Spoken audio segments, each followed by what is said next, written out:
जैसा कि आप देख रहे हैं कि यात्रा की शुरुआत सासाराम से की गई है। सासाराम वो धरती है जहां पर कांग्रेस की पुनरावृत्ति होती रही है। हालांकि कुछ समय में जब एनडीए की अभी सरकार चल रही है करीब करीब जब से, उसके बाद से वहां पर कभी एनडीए तो कभी कांग्रेस की वहाँ जीत होती रही है। मीरा कुमार वहाँ से पारंपरिक रूप से वहाँ पर नेता रही हैं।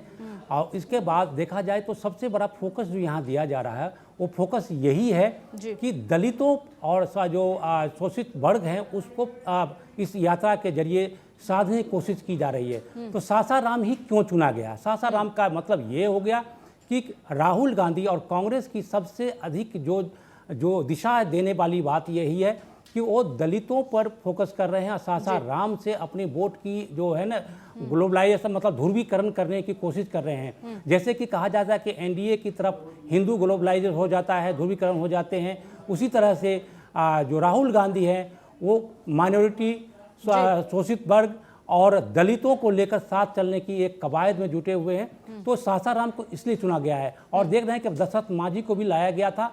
मतलब साफ है कि एक मैसेज दिए जा रहे हैं कि अब जो जन अधिकार यात्रा है वोट अधिकार यात्रा में बदल चुका है। वोट अधिकार यात्रा क्यों?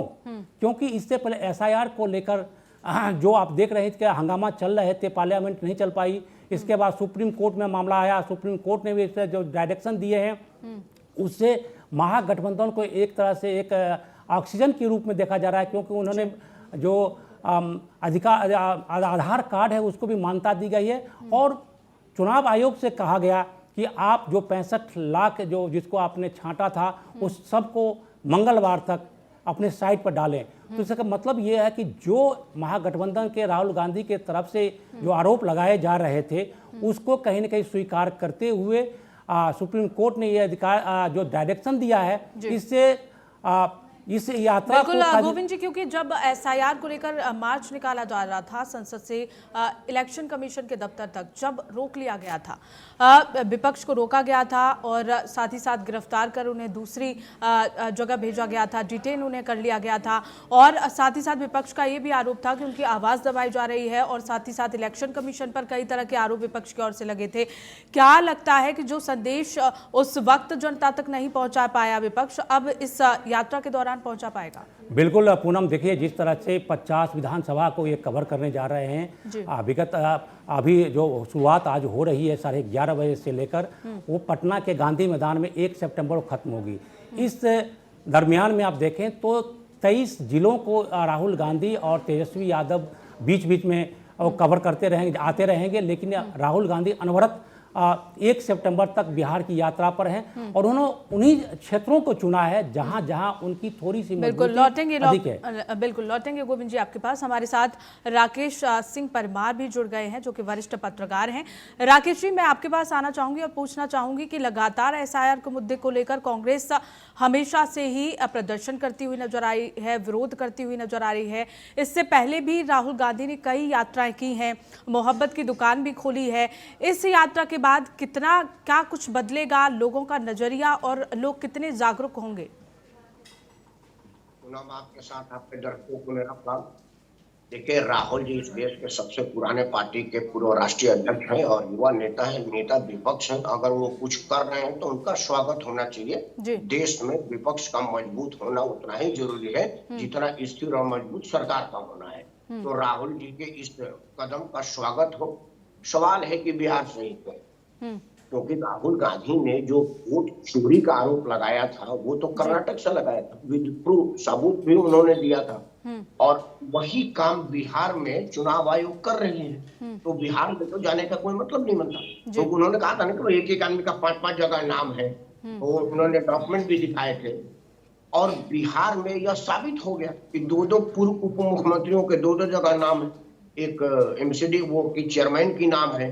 तो वह साफ सफाई हो रहा है तो बिहार में तो इसलिए अभी बिहार में चुनाव और नेता लोगों को जहां चुनाव होगा ना वहीं सक्रियता होती है। इस देश में राजनीतिकों पर भरोसा उठने का कारण भी यही है कि उनको वही याद आता है जहां चुनाव होता है और चुनाव खत्म, नेतागिरी खत्म। इस वजह से यह लोग मोदी का मुकाबला नहीं कर पाते, क्योंकि भारतीय जनता पार्टी 365 दिन राजनीति करने वाली पार्टी है और बाकी लोग मौसमी राजनीति है। इसी वजह से ये है, देखिए बिहार में गए हैं, जैसे आपके एडिटर साहब कह रहे थे, सासाराम जो जीवन का जन्मस्थली है, दलित राजनीति के प्रणेता थे, मतलब कांग्रेस के सबसे बड़े प्रणेता थे, वो प्रधानमंत्री तक पहुंचे। लास्ट टाइम कांग्रेस में मीरा कुमार वहां से जीती थी, वो भी जगजीवन राम की बेटी के हैसियत से, मतलब कांग्रेस के हैसियत से नहीं जीती, वो मीरा कुमार केंद्रीय मंत्री थी, IAS अधिकारी थी, तो वहां से उन्होंने शुरुआत किया है, तो यह कुछ मैसेजिंग होगी। लेकिन दूसरा कारण है कि कांग्रेस का बिहार में कुछ बचा नहीं, वो लालू यादव से समझौता करके अपना पार्टी और अपना कार्यकर्ता दे चुके हैं। राहुल को इस बात का भी ध्यान रहा होगा कि भाई बिहार के धरती से शुरू करेंगे तो जो कार्यकर्ता हमारे साथ जुटेंगे वो अपने गठबंधन को दबाव में आएंगे, तो कुछ सीटें में ज्यादा पाने का मौका पाऊंगा। पिछला बार आपने देखा होगा कि लालू प्रसाद यादव ने कहा कि 4 सीट से ज्यादा नहीं, तो कांग्रेस के स्थानीय नेतृत्व ने कहा कि हम 4 से ज्यादा जीत के देंगे, आप अकेले लड़िए, और अकेले लड़े और ज्यादा जीत के दिखाए। तो यह लालू परिवार पर दबाव बनाने का खेल है। देखिए मेरे नेतृत्व में ये जा रहा है, हालांकि उसमें तेजस्वी और लालू प्रसाद का भी फोटो है, लेकिन वह कि देखिए मेरे नेतृत्व में और ये लोग मेरे हैं।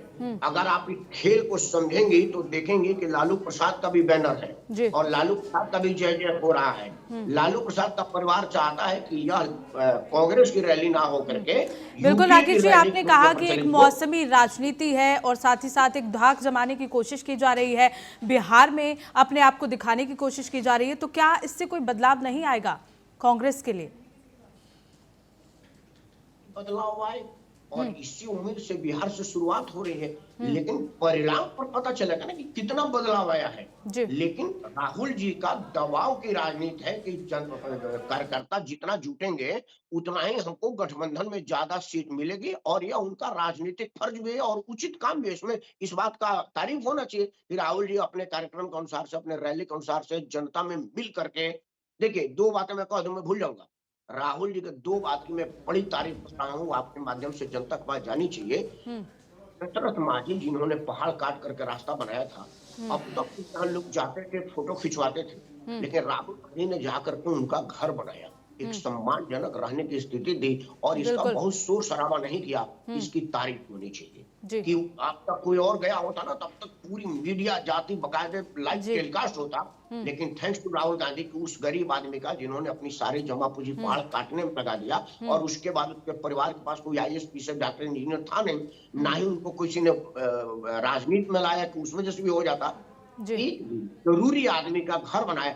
इसी तरह से राहुल गांधी ऐसे ऐसे काम करें और जनता पे अपना पैठ बनाए और मजबूत विपक्ष से, देखिए वो तो उम्मीद में आएंगे कि मैं सरकार बिल्कुल राकेश जी, बिल्कुल सही कहा आपने, और इसी के साथ ही लौटेंगे हम आपके पास।